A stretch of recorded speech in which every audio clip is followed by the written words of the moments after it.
So what's so American about the game of American football?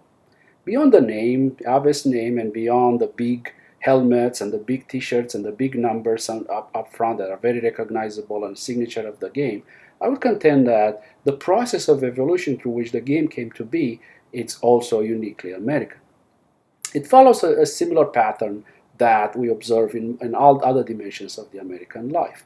It starts off with some elements of origin, most of the time of European descent from multiple places. They all get combined and fused together. They all evolve after that in the American context in a unique way and a unique history that the North American continent has gotten through. But it also, after a while, makes some unique pivots, some unique change, some unique morphing that makes it very different from where it started. The game of American football started by borrowing elements from two fundamental games, the game of rugby and the game of soccer. It borrowed a lot from the game of rugby, which was very popular in universities back in England. As universities were established and becoming more and more developed here in the United States on the East Coast, they've started to borrow the same extracurricular activities. The game of rugby has become very popular on both sides of the Atlantic and has taken root here too. It also borrowed elements from the game of soccer. The actual name, football, here in the United States means the American tackle football, where in the rest of the world it means association football or football for short. The size of the team is the same. There are several other elements that are borrowed from that game too. And over time, through the fusion of this game, the actual identity of it and the rules and the way it was practiced started to change during the 19th century. The gridiron, the way the format of the field with lines horizontal and vertical breaking down into individual squares has become the normal size of the normal format of the game. It became more and more popular and grew up to be part of the fundamental college experience for the Ivy League schools. However, the way it was set up, it became also a pretty dangerous endeavor. There was a famous Chicago Tribune article in 1905 counting 18 people dead and 159 people seriously injured as a result of the game. This caused a national uproar, a national crisis, went all the way to the top.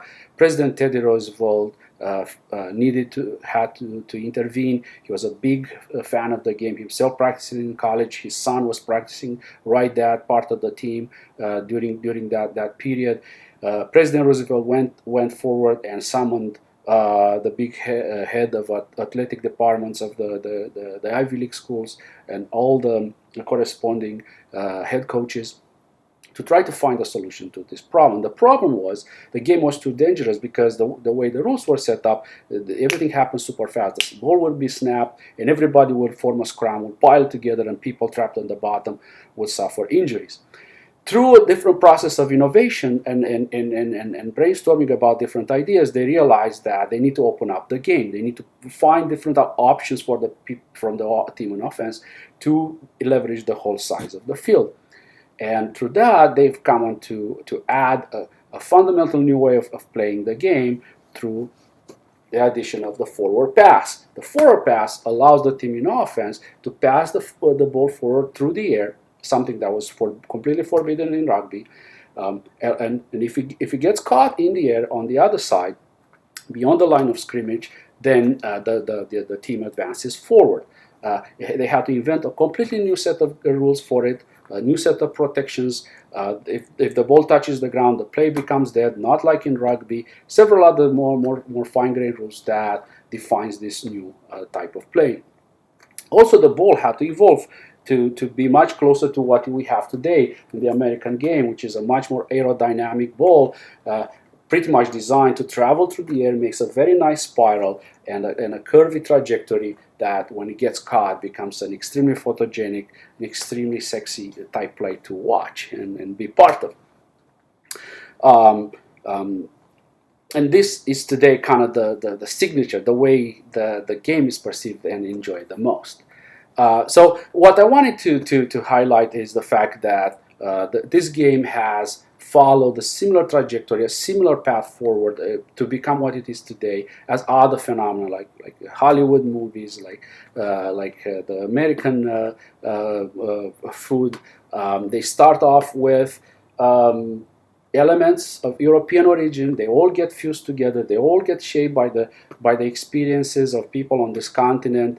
But then also they get infused and they pivot in a very unique way and move in a totally different direction than where they started, and become something that's recognizable and known as something very uniquely American. And hopefully by making this argument, I also gave you a little bit of taste of the Americana.